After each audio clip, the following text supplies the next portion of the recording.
I and Borders are very pleased to welcome this afternoon reporter Howard Kurtz as he discusses and signs copies of The Fortune Tellers, Inside Wall Street's Game of Money, Media, and Manipulation, newly out from Free Press. Turning his skeptical eye on the business media revolution, Kurtz, widely recognized as America's best media reporter, exposes the driving forces behind the financial news on which so many depend: personal alliances, rumor mongering, and manipulation.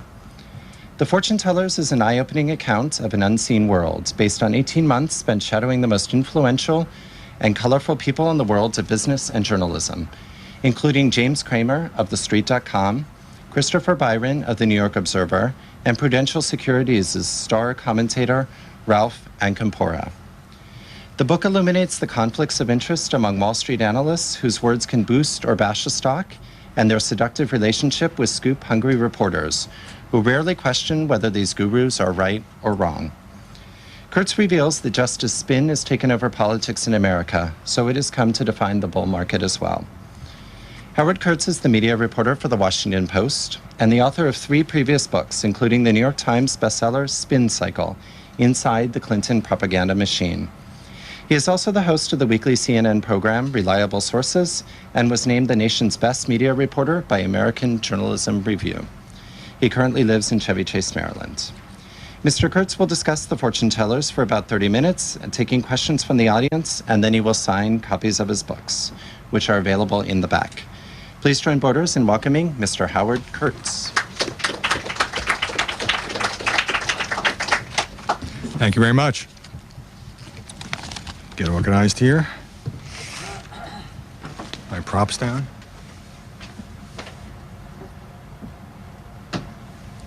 Well, let me start by asking you all a question. How many of you are here because you are deeply interested in me as an author? And how many just want to make a quick buck? Okay, so we get that on the table.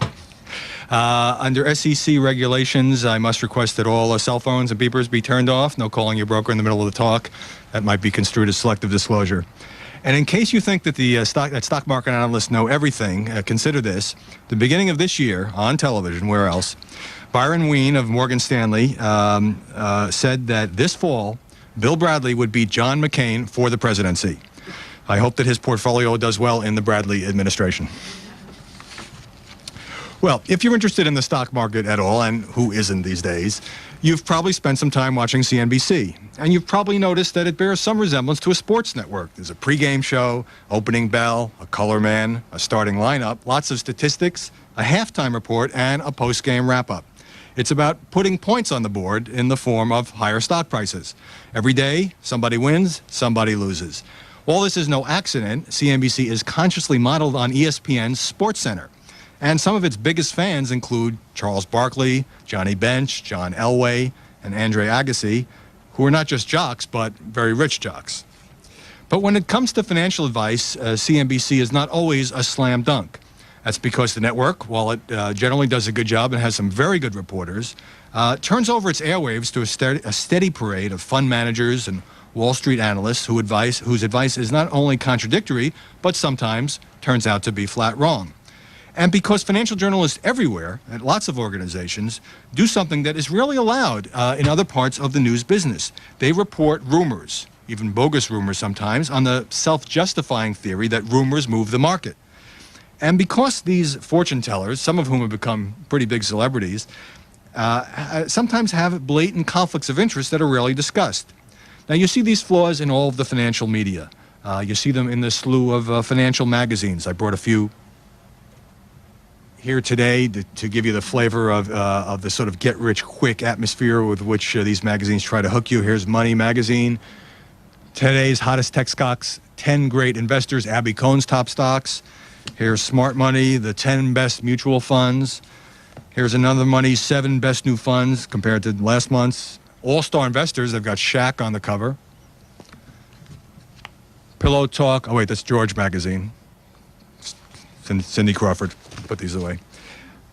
And you also see this sort of frenzied environment I'm talking about in the explosion of internet sites, from TheStreet.com to CBSMarketWatch.com to JagNotes.com. JagNotes includes something called a rumor room.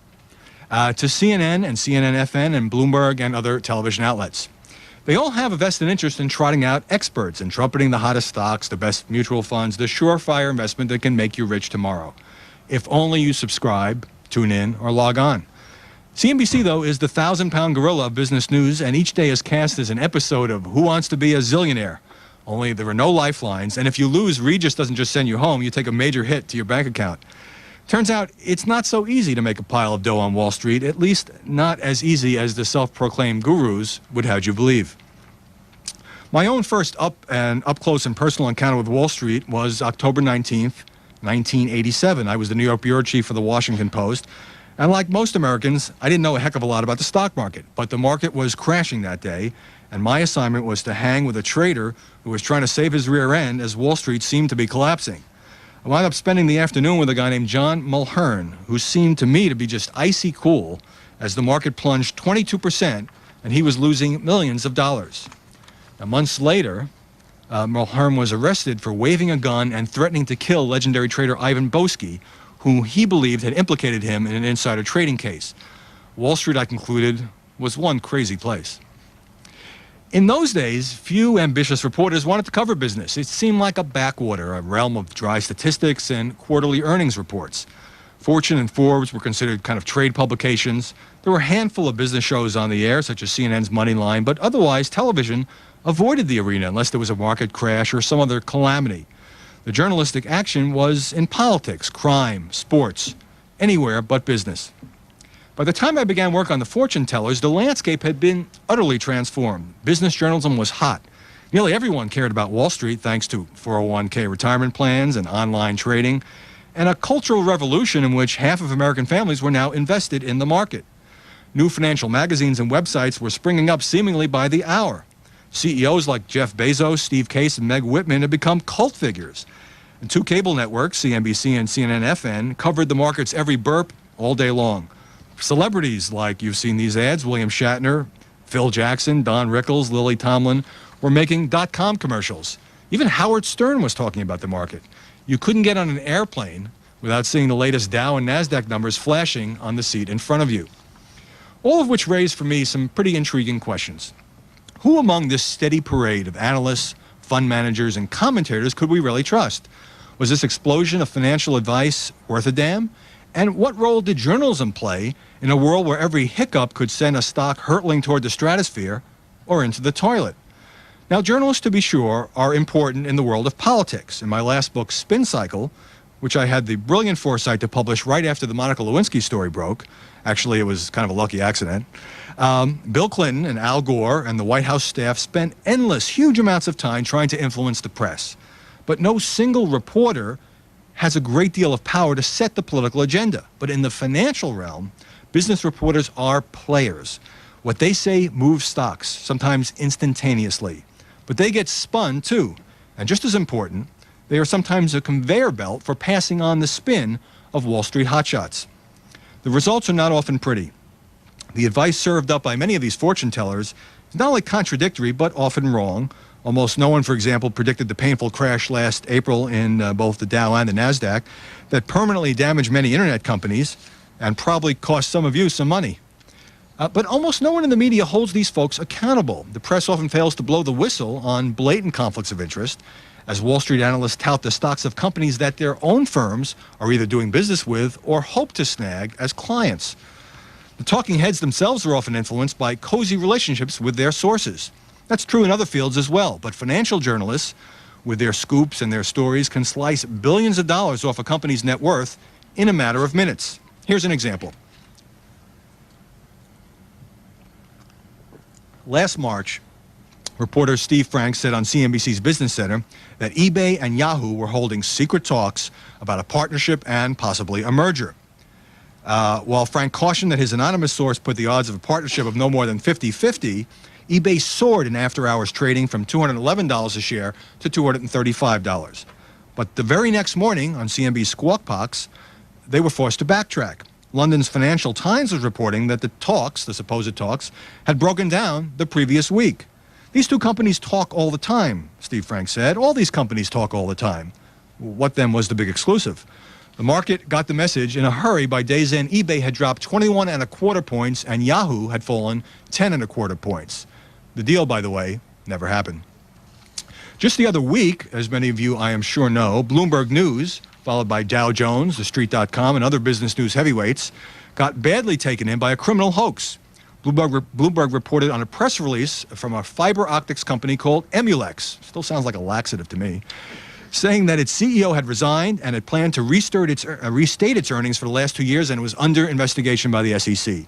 Emulex stock dropped a staggering 62% in just 15 minutes. But the press release was a total fake. Now, did Bloomberg or Dow Jones or anyone make a phone call to confirm with the company what turned out to be this bogus news? No. Why? Because no one wants to get scooped, even by seconds, in this hyper-competitive, very intense, high-stakes world. Last week, a former employee of Internet Wire, which puts PR releases on the wire for news services, was charged in a scam which cost investors some $2.5 billion. Now, I describe in the book how Bloomberg was the victim of an earlier false story, just months earlier, about two companies merging, that one employee voted on a fake Bloomberg webpage without Bloomberg's knowledge. You would think the news service would have learned from that incident that these things need to be double-checked. Here's another example. Henry Blodgett, star analyst for Merrill Lynch and a major internet cheerleader, urges people to buy eToys, and the stock, unfortunately, drops by 95%. Blodgett urges people to buy Amazon. He became famous, in fact, by predicting a great surge for Amazon less than 2 years ago. And this year, Amazon stock has dropped by 2/3, down even below the level of his 1998 prediction. Finally, he downgrades it after many other analysts have done so. But the next time Blodgett is on television, is he grilled about being wrong? Largely, the answer is no. Television cares only about what stocks are going to do today and tomorrow and next week. And television, of course, needs a steady parade of articulate wise men to pontificate about the market. Want more? Ralph Acampora, the raging bull at Prudential Securities, makes broad predictions about the direction of the market. In the summer of 1999, Acampora said the Dow, which was then about 11,000, would hit 12,500 to 13,000 by the end of the summer. Well, when that didn't happen, he said the Dow would reach that mark by the end of the year. But last fall, as the market ran into some turbulent weather, Acampora did a U-turn. He said the Dow could drop as low as 8,900. Well, that never happened, but Acampora turned bullish again. When the Dow finished 99, a little under 11,500, Ralph said it could hit 13,500 to 14,000 by the end of this year. Well, we've got about 3,000 points to go. Maybe we'll make it. By the way, Acampora also said the NASDAQ would hit 5,000 by the end of this year, and it happened within weeks. And then the NASDAQ crashed, down almost to 3,000, before clawing its way back to 4,000. Now, Ralph Acampora says he's like a weatherman. He's a technical analyst who has to change his forecast when it starts to rain or snow. Others see him as more of a weather vane turning with the wind. Maria Bartiromo, I don't have to tell you who she is, the CNBC reporter, perhaps better known as the Money Honey. She has the power to make stocks dance. Nobody works harder. I've watched her work the phones in that little booth above the floor in the New York Stock Exchange, chatting up her sources right up until the second she goes on the air. I've also watched her down on the floor where traders are always bumping her when she's on the air. It's like, kind of like the D train at rush hour there. And what Bartiromo does in the crucial 90 minutes before the market opens at 9:30 is to report and trumpet the upgrades and downgrades of various Wall Street firms. Now, as we've seen with Henry Blodgett, these downgrades sometimes come long after the stock is in the toilet. And the upgrades are often wrong, too. Morgan Stanley or Payne Weber or Goldman Sachs predicts the stock will go up. Maybe it does. Maybe it goes down. But Bartiromo never comes back with any kind of scorecard. How did these folks do? She just reports the next day's haul of hot information. So she is the very hardworking queen of Wall Street, but in some ways also a captive of the street. Still, her influence is enormous. One of those watching her reports very closely is Jim Cramer, the wild and crazy Wall Street trader and co-founder of TheStreet.com. Now, early one morning, I write in the book, Cramer's Merrill Lynch broker called him with the news that the firm was upgrading Micron Technology. It's a company that makes semiconductor and computer products. That's going to be huge, Cramer said, even though the analyst was some no-name he'd never heard of. Why, said the broker, we're not really important on Micron. Yeah, said Cramer, but somebody at your company speaks to Maria Bartiromo. Cramer's hedge fund at the moment was sitting on 100,000 shares of Micron. Just as Cramer had anticipated, Bartiromo quickly touted the Merrill upgrade on the air. Soon after the market opened, Micron jumped 3 points, and Cramer dumped 15,000 shares, knowing that lots of buyers would come in, riding the Maria wave. And this was absurd, he thought. Investors will quickly sort out the truth. The stock quickly crested and began falling back to earth. Cramer, who liked the company long-term, bought back the shares after Micron had dropped back 3 points, back near its original price. Now Maria's hype was gone. He had turned a quick $45,000 profit by calibrating the power of CNBC. Columnist Dan Dorfman often touts mergers on jagnotes.com, one of a slew of new financial websites, which I mentioned also has a rumor room for anonymous tips. Here, one of his stories last year began, reports are buzzing on Wall Street that the Chase Manhattan Corporation is in exploratory talks to buy brokerage kingpin Merrill Lynch and Company. CNBC quickly reported that the rumor was untrue, but it didn't matter. Merrill Lynch's stock jumped 21% over the next 2 days. 2 months later, the Wall Street Journal's Heard on the Street column said that talk is again swirling on Wall Street that Merrill Lynch was open to a deal of some kind with Chase Manhattan or American International Group. We're still waiting. And in fact, just the other day, I brought along this New York Post headline. Markets rocket on rumors of J.P. Morgan merger. J.P. Morgan said to have been up about 95 points on this rumor. I haven't checked the market today, but so far it hasn't happened. Maybe if it happened this morning, we'll have to correct this before the talk is over. Now, Business Week has a writer named Gene Marshall. Some of you may be familiar with him, and he often gives stocks a pretty strong bump with his Inside Wall Street column. When Marshall talked up a firm called Earthlink Network, its shares zoomed by 263% the next day. But the Marshall effect can quickly wear off, especially when he cites fund managers who are obviously trying to pump up their stocks. Marshall quoted one investor as saying that a firm called Graphics Zone would become one of the biggest music sites on the web. Over the next 6 months, the stock dropped by 88% and was booted out of the NASDAQ index. But I haven't gotten to the most interesting part of the fortune tellers. My extensive, painstaking research has uncovered that one of the most striking features of Wall Street is half the people there can't stand the other half. For all the billion-dollar bets and the limos lined up outside and the traders in their $3,000 Italian suits shouting into cell phones, Wall Street often resembles nothing more than a snooty high school with all these little cliques whispering and gossiping about everyone else. And that can have an effect on the news coverage. Well, take Jim Cramer, probably the most fascinating character I've ever written about, high intensity, fast talking, talks faster than me, for example, very manic guy. Now, Cramer trades stocks. He talks about stocks. He writes about stocks 7 or 8 times a day in his column on TheStreet.com and in his column for New York Magazine. Sometimes he gets into ethical scrapes over these multiple roles. Cramer made a bundle off .com stocks last year, but his own internet company, TheStreet.com, has plummeted in value from a high of $71 when it went public a little more than a year ago to about $8 now.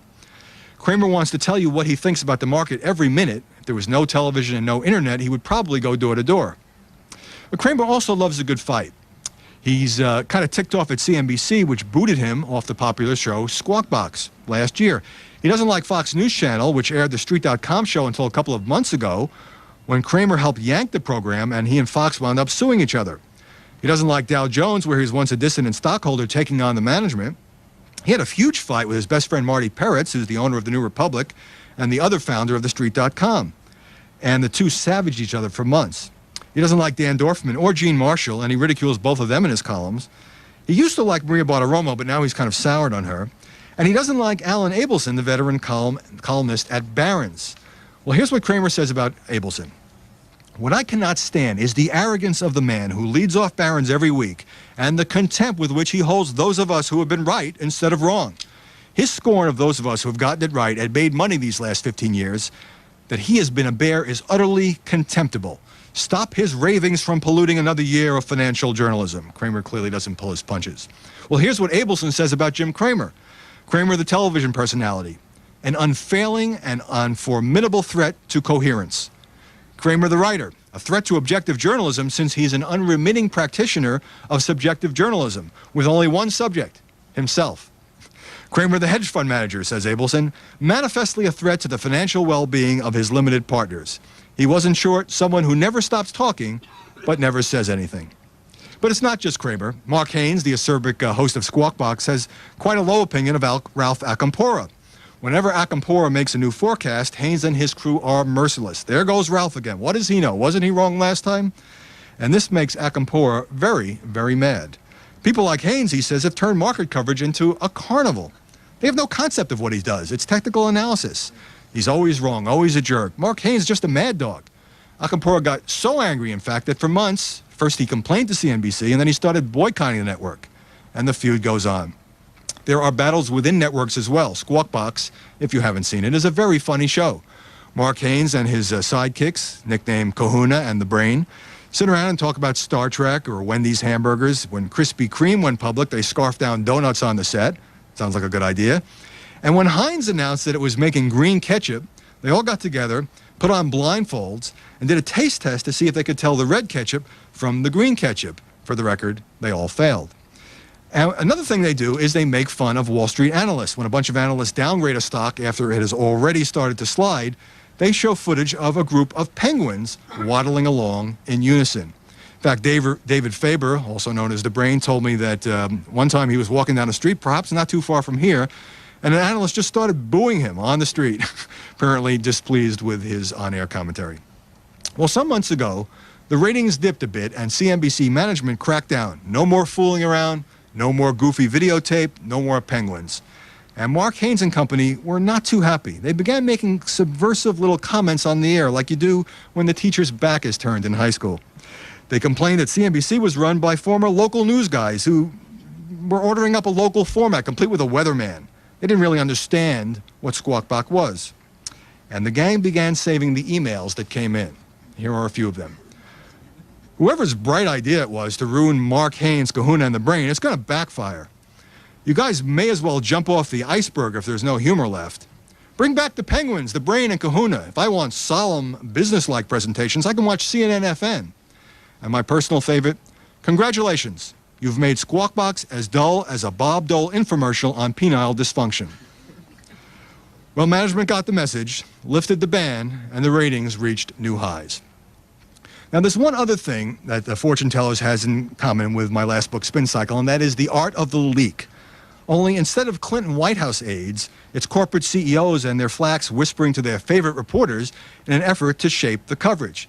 Take DoubleClick, the big internet advertising firm. When DoubleClick CEO Kevin O'Connor was buying a company called Abacus for $1 billion, give or take some small change, he had his spokeswoman leak the news to one of their favorite Wall Street Journal reporters. That produced a favorable story that got O'Connor booked the next morning on CNBC, CNN-FN, and Bloomberg TV. A few weeks later, when DoubleClick was buying another firm called NetGravity, O'Connor called the same play.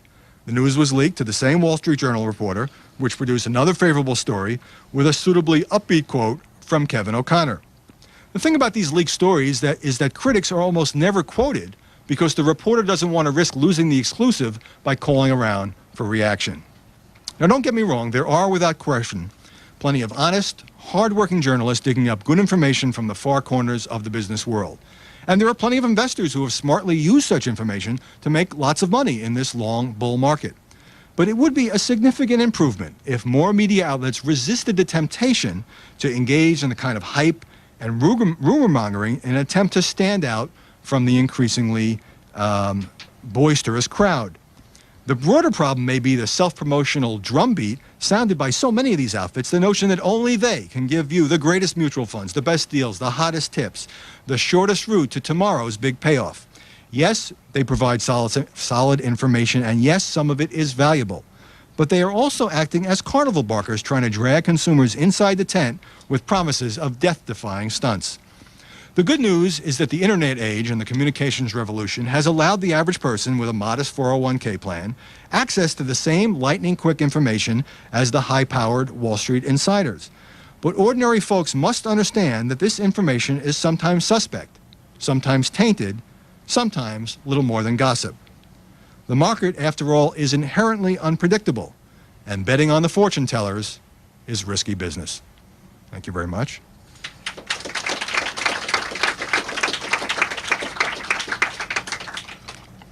I would be happy to take some questions. You, sir. You haven't mentioned Rukeyser or Abby Joseph Cohen. Are they amongst the legitimate types that you refer to? Well, I don't say any of these people are illegitimate. I just say that that sometimes their accuracy is less than 100%. I must say that Abby Joseph Cohen, it is harder to criticize her because in the last several years, her forecasts about the broader direction of the market, not necessarily about individual stocks, have been very, very accurate. I do talk about Louis Rukeyser in the book. I mean, he, in a way, is the granddaddy of financial television with the Wall Street Week on PBS, which has been on for some 30 years now on Friday night. He is rather disdainful, interestingly enough, of CNBC and CNN and what he calls these minute-by-minute cable television ticker shows. He thinks it's important to kind of step back, take a deep breath, and take the long view, because, you know, he is right in the sense that most analysts who are not trying to sell you something believe that buying and holding quality stocks and companies that you believe is a good long-term investment is the best strategy. The whole breathless nature of a lot of the cable shows is kind of the trigger finger approach where, you know, you got to get online, call your broker and buy something now because it might pop 20 points or it might go down before you can buy it. But in some ways, Rukeyser is not able to keep up with the manic real-time nature of online trading, because he comes on once a week after the market has already closed. Nobody can act on any advice that Ralph Acampura or Abby Joseph Cohen or anybody else who comes on his show gives until Monday morning. And so I think a lot of people, being more impatient or just wanting to sort of get in the game while the getting is good, are turning to more real-time sources of information so that they can trade stocks without having to wait until an entire weekend passes.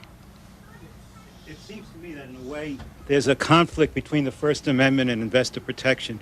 I know there have been already lawsuits against some of these .com outfits that brought out the Emulex story, and of course the offices weren't open when the story came out. It was like 7 o'clock California time.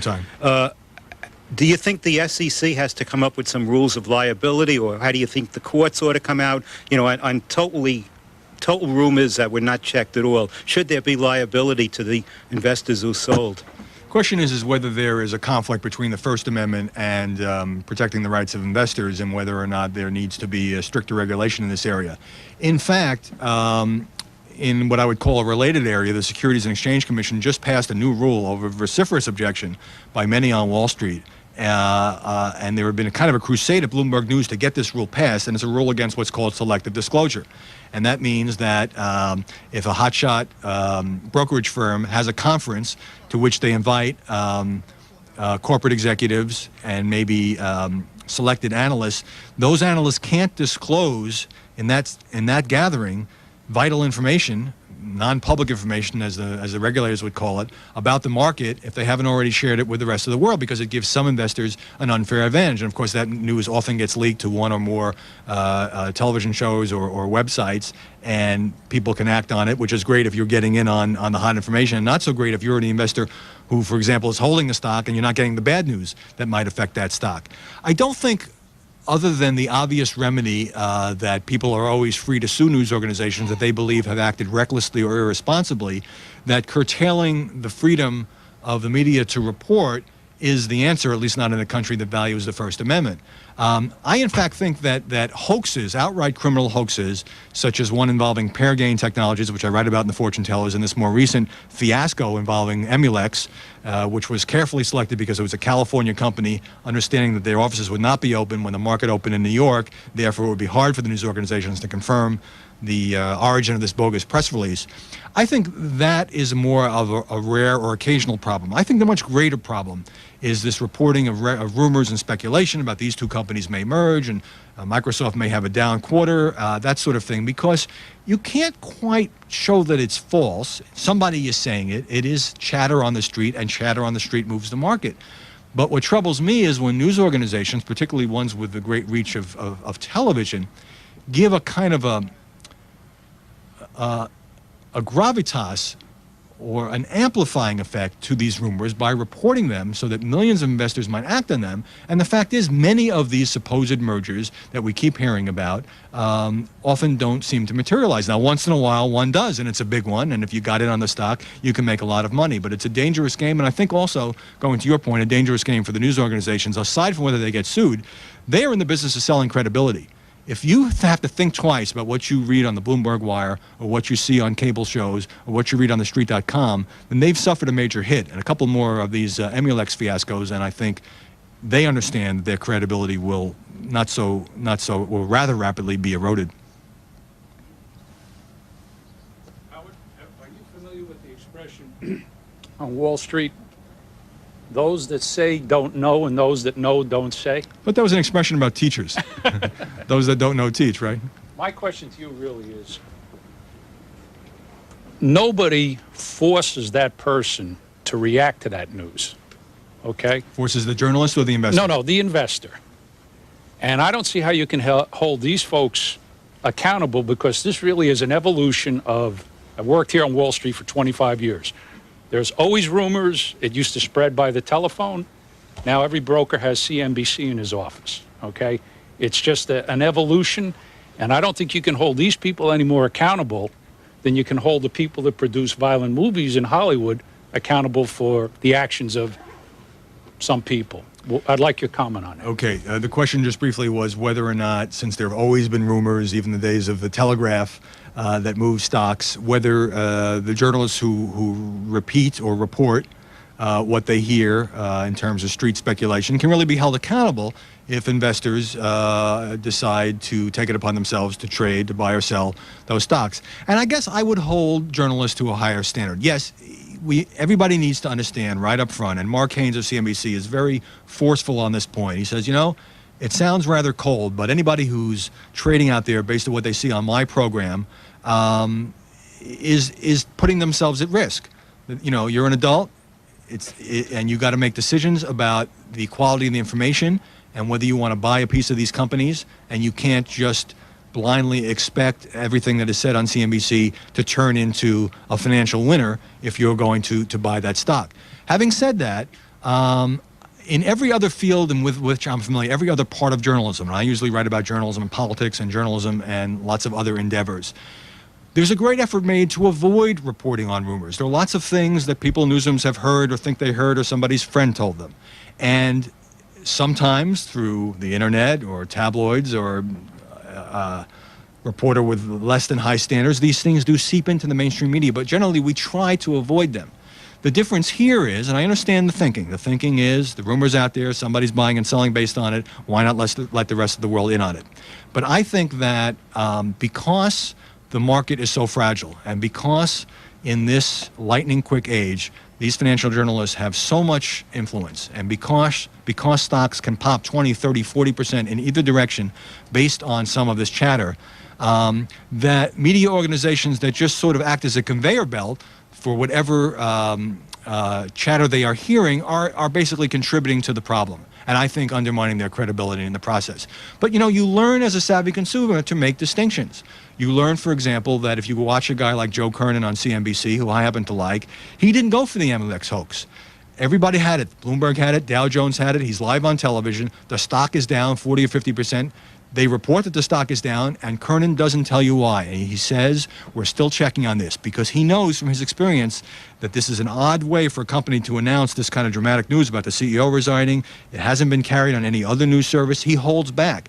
And he was the only one that I looked at that didn't fall into the trap of saying, it's out there, let's report it, and then a half hour later, sorry, never mind, it turns out to be a completely bogus hoax. So you learn to make distinctions about who you trust, who's careful, and who is a little bit quick on the trigger.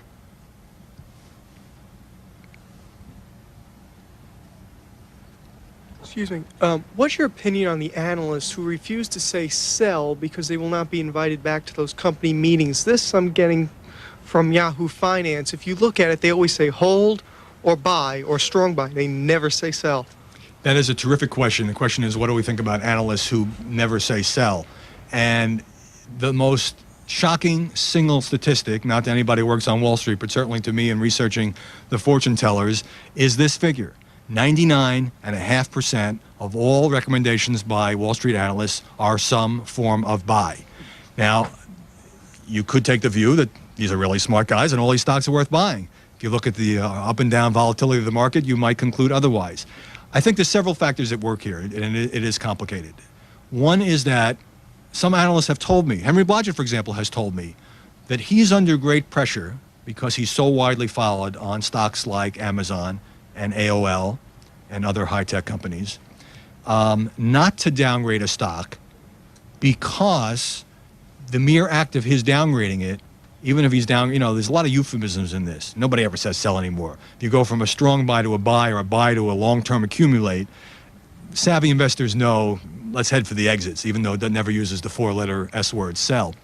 But Blodgett and others maintain that they don't want to sort of cause a stampede. They don't want to yell fire in a crowded theater. And so that by the time they get around to downgrading a stock, not necessarily saying selling it, but just taking it down one notch on the linguistic scheme, at that point, the stock is probably already down 20, 30, 40, 50, 70%. There are lots of examples of that. And that's one reason I think that people are becoming somewhat wary of these analyst recommendations, even though they look like very smart guys when you see them day after day on TV, and TV needs them to fill up that airtime and to have the appearance of expertise on these stocks. But there's another reason that's even more troubling, and that is, I think you alluded to it in your question, that some analysts come under great pressure from their own firms not to be too negative toward a client. In other words, there's investment banking business between Merrill Lynch, Prudential, Goldman Sachs, Payne Weber, and the companies whose stocks are being talked about. Now, a couple of analysts have gotten fired for being too candid, for saying, in my opinion, after doing all this research, I think this company has problems. That can get you bounced out the door. There's some examples of that in the book, and when that happens to one analyst or two analysts, you can be sure a lot of others are getting the message. Sometimes the pressure is more subtle. Sometimes it's more insidious. But I do think that it's a factor that investors have to take into account when they're judging the opinion, the expertise of analysts, just as they would take into account the opinions of fund managers who come on and say, I like Microsoft, I like eToys, I like InfoSeek, and by the way, my fund owns millions of dollars of that particular stock. You have to take those things into account. Sometimes in the great din and the great echo chamber that the media has become these days, those kind of distinctions and caveats get lost. Someone else want to jump in here? You, sir? As a corollary to that question, could you go into the whole issue of the state of Wall Street research, where so much of the research and analysis that's purported to be dispassionate opinions on buy this stock because point A, B, C, it's going to go up for these reasons, as opposed to the interaction between the allegedly independent and free-thinking analysts and the investment banking business of the brokerage firms that employ them to drum up much bigger investment banking revenues? Question is about the state of Wall Street research and the allegedly, good word, independent or objective analysis that's supposed to be performed by the people who are paid lots of money by these firms to rate the progress and the prognosis for various stocks. Ron Insana of CNBC is one of the characters in my book, told me that when he got into this business 20 years ago, he had a very high opinion of Wall Street researchers because they were just a fount of great information about what was in the guts of the company's report. And they would call suppliers to find out if the product was moving. And they would get out on the road and they would do research. And some of them still do. And Insana says there were basically three ratings: buy, hold, and sell. Well, now, of course, as we just discussed, you have the euphemisms about long-term accumulate because nobody wants to use the sell word. And also in Insana's view, he feels, and I feel, and many people who've looked at this feel, that the research is less trustworthy. In many cases, there are some firms that do nothing but research. They don't have investment banking clients, and therefore there's no question of a hidden agenda. Feel that the research is less trustworthy because more of these analysts, some of whom are making millions of dollars a year, it's a big investment in them, are basically in the business of selling their banking services. They're rainmakers. They got to bring in the clients. And they have to balance, sometimes honestly, sometimes I would say under severe pressure, the interests of their own credibility, what they're telling investors, what they're telling the public, and the interests of their own want to lose the banking business. I'll use Blodgett again as an example, not to pick on him. There are many less well-known analysts who are in this situation, but he used to work for a firm, I believe, called CIBC Oppenheimer. He made the call on Amazon in 1998 that it would go up by 2/3, and partially fueled by the hype surrounding that call, it did. It just skyrocketed through the target. He then got hired by Merrill Lynch for a much more prestigious job, presumably for a lot more money, and he replaced the guy who had been at Merrill Lynch, who had been covering the same stock, Amazon, who said that Amazon was worth 1/8 as much as Henry Blodgett believed it was worth. Now, what does that tell you about Merrill Lynch? Either it tells you that they decided the old guy was wrong and the new guy was right, or maybe it tells you that Merrill Lynch was interested in becoming a serious player in the dot-com business and getting the banking business from some of these high-tech companies who they hoped would speak the same language as their analysts, so as the analysts they had just hired. So again, we come back to the question of fortune tellers are fallible. They are contradictory. They sometimes have conflicting agendas. Some journalists do a good job of highlighting that. Many do not. And investors obviously have a need to be cautious. And I think as we go through some of these hoaxes and scares and episodes of hype, at least some investors are learning that sometimes painful lesson. Was anybody made to answer for the Emulex? What happened with Emulex? The question is whether anyone was made to answer for the Emulex hoax of a couple weeks ago. Well, the FBI did arrest a gentleman who was the perpetrator or the alleged perpetrator of the hoax, who had written the bogus press release. He was a former employee of a company called Internet Wire, which is like PR Newswire and Business Wire. It's a new company that puts out press releases to news organizations like Bloomberg and CNBC and TheStreet.com, and is supposed to check these things, but he did it in such a way that it was not checked. I understand there are already some lawsuits pending, and the SEC will continue to investigate. But I do think that there's always going to be fraud in a market. That is nothing new. What is new, I think, is the speed with which these things can be perpetrated, given the high impact of the real-time financial journalism outlets.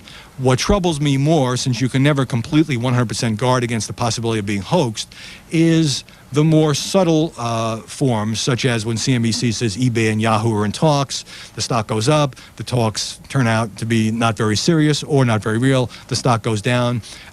You can say the stock is bouncing around and eventually finds its level, but if you're the guy who bought the stock when it suddenly had to run up and suddenly it's down 20 points, you're not too happy with that explanation because you're worried about your portfolio, as you should.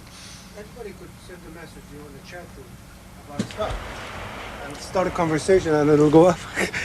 Anyone can send a message about a stock in a chat room, and sometimes the people who post messages in these chat rooms, which are increasingly influential, a lot of people follow them, they have a reason for wanting a stock to go down. Maybe they want to short the stock. They have a reason for wanting the stock to go up. Maybe they already own a big batch.